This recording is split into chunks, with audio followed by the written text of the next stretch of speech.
Hi, it's Dustin Lanier. Thanks for listening.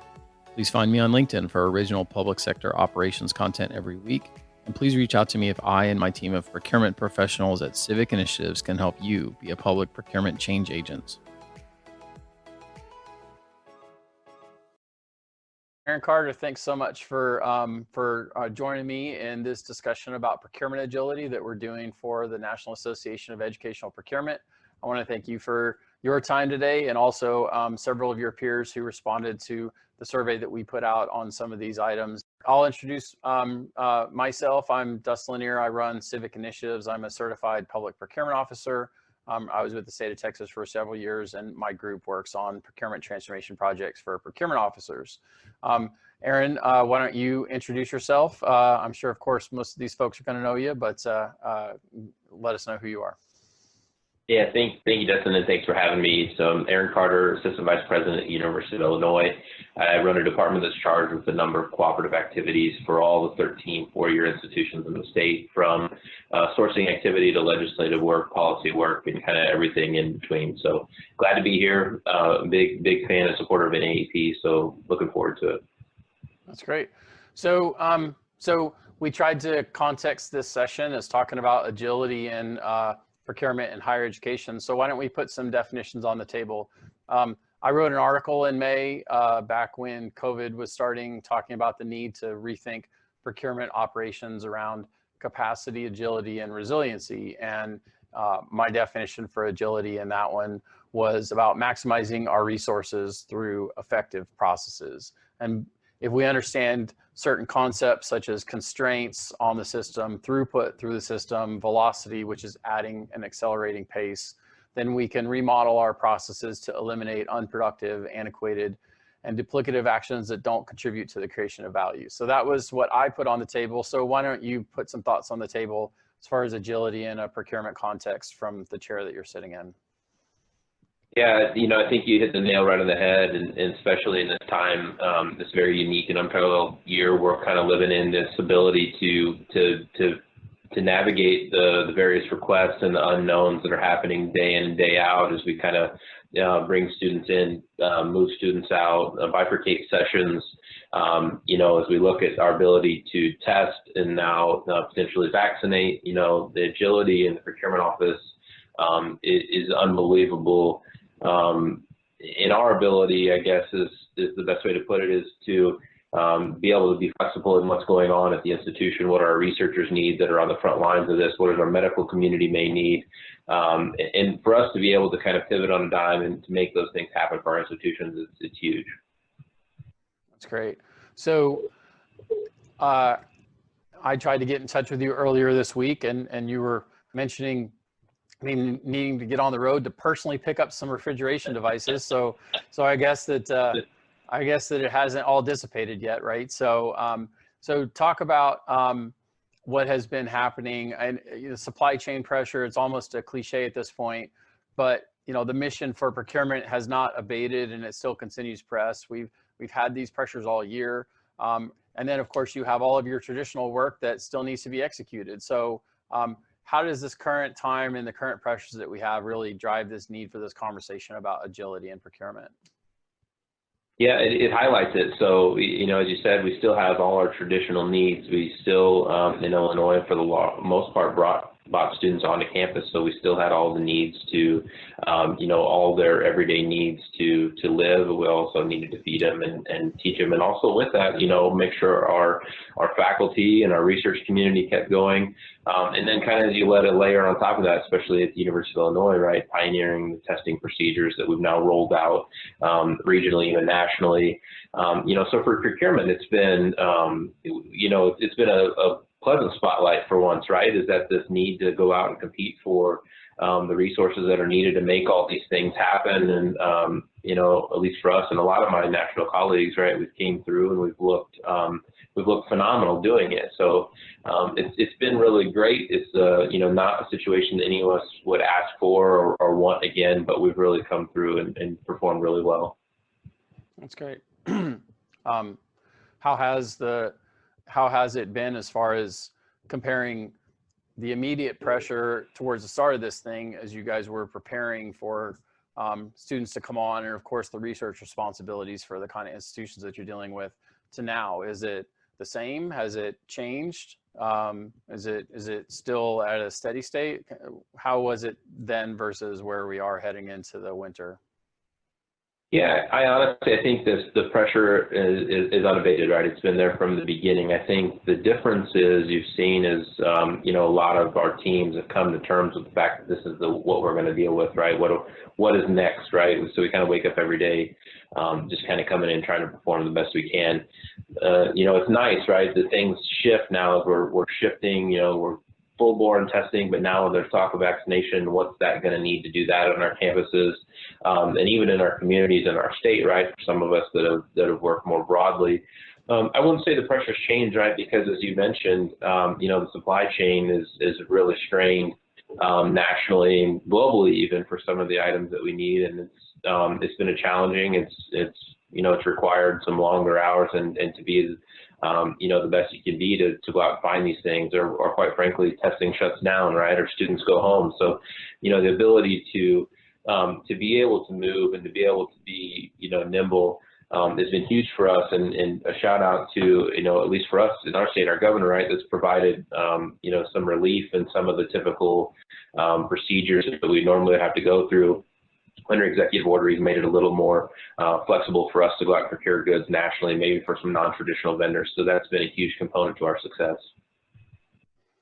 So let's make it specific to higher ed. So higher ed has such an interesting blend of responsibilities. They're competing globally for teachers, for students, for projects. They're a critical element of the nation's research and science infrastructure.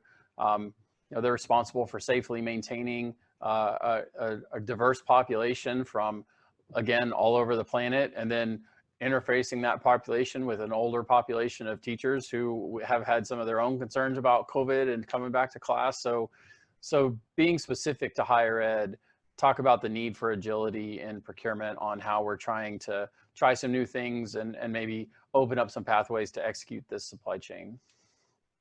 Yeah, that's a great point. The dynamic there of our world-class faculty and researchers kind of blending in with a younger segment of the student population and their conflicting views on not only their personal values towards the pandemic, but what they hear and input, right, based on what age or demographic is more adversely affected by this, and how to mix them in a meaningful way, and what that meant for those that are more comfortable going in, and frankly, those that were imperative to go in, right? When you talk about the lab work that our students are doing and some things like that you just can't do virtually.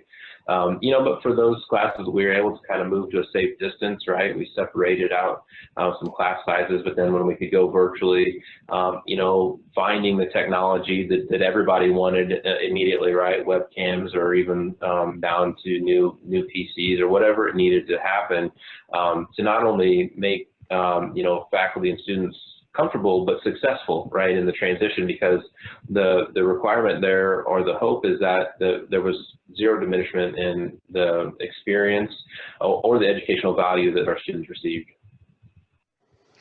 So when we talk about this agility theme, one of the main elements to being able to get to the point where you can do some things faster with less stop points and less circles, and maybe try some new things. Always, we need to speak to that topic about how we maintain confidence of people that we're doing the right thing when we're dealing with public dollars, right? And so, when you're trying to go quickly, you can't lose that confidence of people because they perceive that things aren't being done the right way. So how do the institutions for Illinois system try to establish some of the internal controls and processes so that you're able to keep that confidence with your chancellors and your stakeholders that the appropriate framework is in place to maintain the ethics and controls? And how do you do any of the sharing of practices across your institutions? Yeah, that's really a great topic. What's interesting, I think, about that is the needs of world-class faculty and researchers, right, usually come with world-class equipment and chemical components or whatever is required to do that job. And when you start to see, that there are very few places to get those things in a lot of cases, and as that started to shrink based on businesses that were sending folks home or whatever that looked like. And it became challenging, right? So you were trying to find the best value in a market that had, diminished significantly to keep things up and running. I think we're fortunate in Illinois that our four-year public higher ed universities are very close. The purchasing departments communicate regularly. We're on a constant kind of chain together and to speak together. And when we really got tight, right, when it first happened, that mid-March area, right, we were constantly kind of trading ideas, new vendors, non-traditional vendors, whoever we had that we could find stuff, if Western needed something here, but Southern had it and vice versa, if Northern needed something, right? So we all really came together and we bonded really closely over just fulfilling the need of our common, our common profession, that's serving our institutions. Another part of maintaining confidence is often, dealing with that black swan that walked across, floated across us, a decade ago, right? Where there are things that happen in procurement that cause us to sort of reflexively address the way that we're standing up procurement. One of my best examples is, there was a state where we were doing a procurement review where there was a pre-procurement review process that when you actually unpacked it was basically equivalent to the in-procurement process, and it had a specific name associated with an executive order from a preceding governor, and actually a preceding governor. That executive order had been put in place during a hard budget time, and it included concepts, excuse me, such as if you're spending the night on travel within 50 miles of a state park, you should stay in a cabin. Well, nobody's doing that anymore, but yet we're doing this process still because people rarely unpack governance once it's established, which is why it's so important to have the right governance framework and not overreact one way or the other as you're setting up the way that you establish these processes. So how do you set up an appropriate governance and oversight infrastructure for procurement so that it is appropriate for the work that's being done, but it's not over-engineering it so that nothing can move?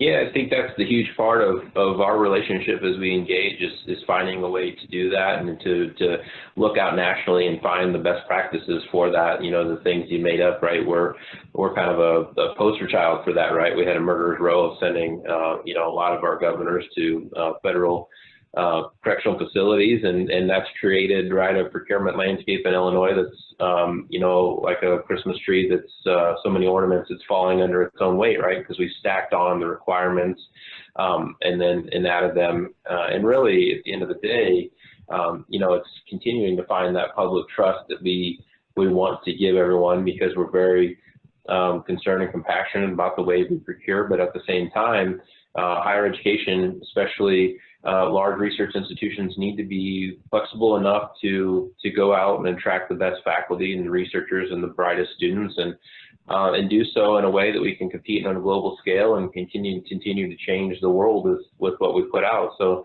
it's really an interesting dynamic for a public institution and how we're going to go about doing that.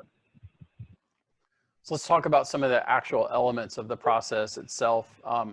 So in addition to some of the Christmas tree things that you mentioned, there's a lot of times small ornaments that come up over time because we feel good about it. Things like paper bids, wet signatures, notaries on the 7th page kind of thing. And when COVID came, a lot of those anachronisms quickly melted away, which isn't to say that there aren't needs for some of those things, but it certainly caused a period of reflection about what do we actually have to transact work, and what is something that is in there because it's always been in there. It was an artifact from our elders, and perhaps we should re-examine it. So how do you see some of these changes that have happened to try to increase the pace of dealing with procurements and that may have changed in our current realities? And do you think that they've changed for good, or will they come back once we get past this? Yeah, I think unfortunately in a state like mine, we're hoping that we can kind of change the dynamic, right? We saw some things in how we performed during COVID that I think that should continue over, right? We were very successful in not only finding what we needed to be successful and to continue operations, but we did so using non-traditional vendors, diverse vendors, and we did so cost effectively. And I think it highlights the fact that, in higher education procurement in Illinois and nationally, we're very good at what we do. I think we have a profession that's it's not very sexy, right? But I think when we do it and we do it well, it's a sight to behold, and COVID has really highlighted our ability to do that, and I hope we can continue that as we move forward, because we really need to have the power to be our best selves, and COVID really showed that. If there is a bright spot, that was it. So let's go in a different direction on agility and talk about the old standard, the request for proposal that is both loved and reviled from time to time for what it enables, but then also what's involved in making it come together. So I've found that, having done a lot of RFPs myself, both when I was with Texas and then currently for clients, that there's always that balance of making it be effective enough for the post-award contract management, but then also not be so overwrought and overburdened that it makes it a real barrier to response. So it's a common complaint among vendors as far as that it hasn't changed with the times. Some of that I've found also comes from past incidents where there were protests or things that ended up making us feel the need to articulate every single one of these requirements of the way to, I want the coffee maker, as opposed to being able to state an objective, which is I need coffee. So it's a real interesting question, right? Like this main way that we go to market and how to make it so that the vendors can present their expertise, but the institutions are protected in the way that they procure. So talk about your thoughts about the RFP and where there can be some flexibility within that instrument. Yeah, so I think it's interesting as you look at how we use that nationally, right? We're navigating an RFP structure that works within the guidelines or what is required of us from a state perspective, right? So under our regulation, right, an RFP for me is about finding the most qualified vendors that we can get kind of within the kind of Illinois requirements, right? We can go out and find the goods and services we need from multiple sources, right? And try to get as many people through this process as we can, right? Because we have a lot of problems in Illinois just getting people to, these days, not only submit, right, but submit good offers against each other. And so I think for us, it's in RFPs nationally, right, is finding a way to navigate, the structure that you have to look at with what you need to come up with in the end result. For us, that's kind of my biggest tool, right? But it kind of fits within Illinois kind of the best, right? So it allows me the flexibility to go out and broadly get the goods and services we need at the best price, but just enough flexibility to get people through the process. In some places, they've tried to start doing some different styles of going to market. So everything from a statement of objectives, which is what the feds do when they're trying to invite some open discussion. Feds also do challenge bids where they put out a problem that wants to be solved and an amount of money that they would associate with the person who submits a response. So really turning the whole thing on its head. California in the last year started trying to do RFI squared, which is request for innovative ideas, wherein they state a problem they want solved. I think the first one they did was reducing fires in the forests, to which if you felt the answer was drones equipped with hoses or sending people into the forest and raking, then they would assess all of the projects against the solution statement to try to then judge what was the best one. So some of those are really out of the box, but they also maybe have a place in the toolkit. So have you employed any of those, or have you seen those, or are you interested in any of those kind of approaches for some of the stuff that you're working on? Yeah, I mean, that sounds phenomenal. So, I mean, I think in Illinois, we're relatively structured in what we can deploy. The case that you brought up about California is something I think is what higher ed is to a T, right? Is to be able to go out and put that to the best and brightest and help us solve the creative conundrums that we're facing both within our institutions and globally. I think that is what I look for in my vendor partners, right? Is our ability to be successful with partners that want to achieve the same goals, right? And I think that when you look at those non-traditional ways, like what you spoke about California, is how to achieve those things, give them the idea. When you're restricted to what you can do, you're putting out, you're looking for tractors, right? Not how to best plow the field. So I think, that's something that I think is tailor-made for higher ed, and something that we need to continue to broaden out our ability to do and distinguish ourselves from, other units of government, because we really are, changing the dynamic of the culture in the world and what we do at institutions, and that's often forgotten in the way we procure things. So let's touch briefly on cooperative contracting, either in the use of cooperatively established contract portfolios, such as the E&I portfolio, but then also potentially among your institutions. Talking about cooperatives, both in terms of the use of externals, but then also potentially across the institutions, how do you see cooperative purchasing allowing you to have agility, either in using things that may have been procured nationally and then working among the institutions in Illinois?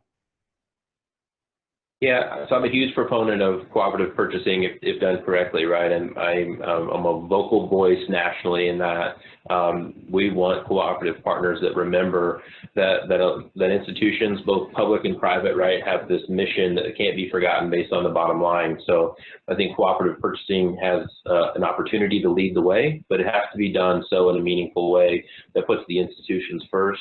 And if cooperative organizations are able to put the institutions first, then it allows us to put the students, the faculty, and the researchers first. So I'm a huge proponent of that. I think if done right, an organization like mine, right, can take kind of the pain and the pressure off the singular institutions, so they can be more flexible and free to do those things. And that's what we try to do, right? That's why our days, I think, and my team are so kind of stressed and burdened, right? So we put that on our backs so the institutions come along and snap up the goods and services they need. And that's really my vision for cooperative purchasing, right? If done correctly, it alleviates that pressure, so it can be a fluid procurement avenue for institutions as they look for what they need.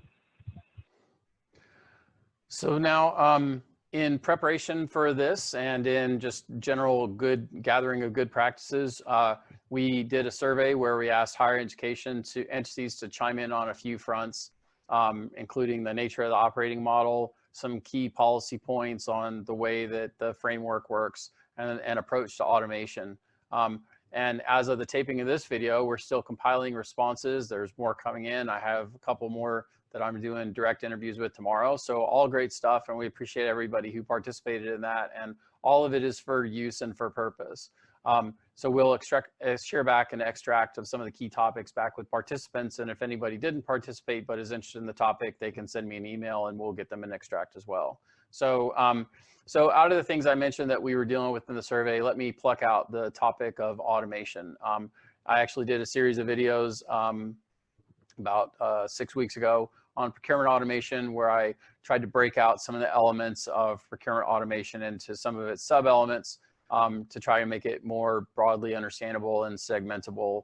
And that may be of interest to folks if that's an area they care about. So when we were asking in the survey about things to work on, one of the survey responses, when we asked them what would be the most important way to create agility, they said, focus on what matters and automate what doesn't, which I thought was an interesting turn of phrase. So, when we think about automation, right, it is, you pick up cliches in this business. So I've often said that automation is the fastest, dumbest employee that we have, right? So if we set it up correctly to where it can be executing, it's very effective, but it takes a lot of energy to get it stood up and focus in the right way. So there is an investment to make it work, but then it maximizes the value of the thing that we rarely get more of, which is people who can have critical thinking and apply system thought to the way that they approach problems. So so maybe we pick up that concept, right, about focus on what matters and employ automation to try to extend. So how do you view automation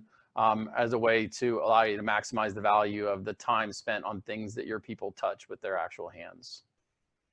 Yeah, I think it's incredibly important as you look at the systems available for us to kind of, automate the stuff that doesn't matter. That's a great point of view. I think that everything matters, right? But in grand scope of things when you're talking about, what's needed for the research community or direct student needs. Pens and pencils aren't at the top of the list, right? So if you're able to automate some things and allow, your faculty and staff and student body the flexibility to kind of procure those things based on automation or portal or whatever is available there, right? It allows, those of us in our profession that are kind of, shrinking in some regards, depending on where you're at, the ability to go out and to be innovative, right, and to work harder towards the things that are more needed or maybe more difficult to get done right. So, it's incredibly important. I think for a while there, a few years back, I think I saw us automating for the sake of automation, right, and I didn't necessarily think that was the way to be the best procurement professionals that we could be. As the landscapes changed, I think that there's enough need for us in the procurement profession, right, where automation, I think, is embraced on a scale that takes care of a lot of the things that we've kind of vetted and looked at and allows us more time to kind of go out and capture something new or innovative. So we're at the time of this filming, we'll have dipped our foot into December, and then we'll blink and it'll be 2021. And what a year, right? What a year of change for everybody. I'm sure we'll all be glad to see it in the rear, right? So, and now that there's, every day we wake up to a new announcement that that trees are bearing fruit from the pharmaceuticals that have been testing and building vaccines. As of this taping, there are 3 vaccines that have been stated to be over 75% effective that are being prepared for distribution. One of the new cliches I've heard several times in the last few weeks is there's a transition from vaccines to being vaccinated, right? And that activity is still going to leave a lot of work ahead. So we do have a light at the end of the tunnel. However, there still is quite a bit of tunnel to go through between now and then. So why don't you take a look ahead for me into 2021 and how you see the higher ed supply chain playing into both maintaining the operations on campus and then the larger role of higher education as part of the research and science infrastructure of this nation. Yeah, so as I'm already seeing right now, right, the institutions in Illinois and I'm sure nationally, right, are going to play a huge role in the vaccination initiative, right, as we gear up to kind of vaccinate students, faculty, and staff, and whatever that means and whatever comes along with that, right, the dynamics of the society's feelings on vaccinations or whatever that looks like, right, as we kind of take a look at that. And as we're already starting to see, right, it's the kind of the same thing we looked at initially with masks, right, is that all of us now have the sense, right, that there's some successful vaccines out there. So we're all now looking for the same things at the same time, right? And that's what's interesting as these things come out. And, I think procurement professionals, some of us have the ability to kind of look into the future and you kind of hedge your bet, right? When is this going to come and when is the need going to be out there, right? So you don't need to navigate the ability to have supplies on hand when you need them. But for me, 2021, I think it's a year. I have hopes of getting back to normal. Right, we start to vaccinate people, and then we come back to more traditional, student structure, full load in class, and then what that means is probably some things, unexpected things. Right, what shape are all the buildings in? Is there unrealized maintenance? As we stayed relatively quiet, and then what do we need to get back up as far as equipment to prepare food or any number of things, right, as we kind of position ourselves to kind of return back to normal. So I think 2021 will be very dynamic for procurement, higher education procurement, as it kind of always is, but it won't be normal, I don't think, until closer to the end of it, but we're up for the challenge. Well, great. Well, Aaron, you've given tons of great food for thought, and agility in higher education is in the procurement side is so important. When I was with the state of Texas and a deputy CIO, one of my responsibilities was to be a liaison to the IT group for higher education, and I learned a lot even early in my career about how important that the mission of higher education is, and how the ability to spend and direct money and do it with focus and the ability to turn outcomes is so important to the mission. It's wonderful for you to get to talk and to give me an ability to speak as well for a little bit. So I do want to thank NAEP for making the pivot to an electronic format and keeping with it, not canceling stuff, but trying new things. So congratulations to NAEP for really reaching in and creating something new, and to Aaron for his thought leadership. As I said at the first, my name is Dustin Lanier, and my group works with procurement officers in government and higher education on their projects to make procurement be a strategic asset. So Aaron, thanks so much, and have a great day. Thank you.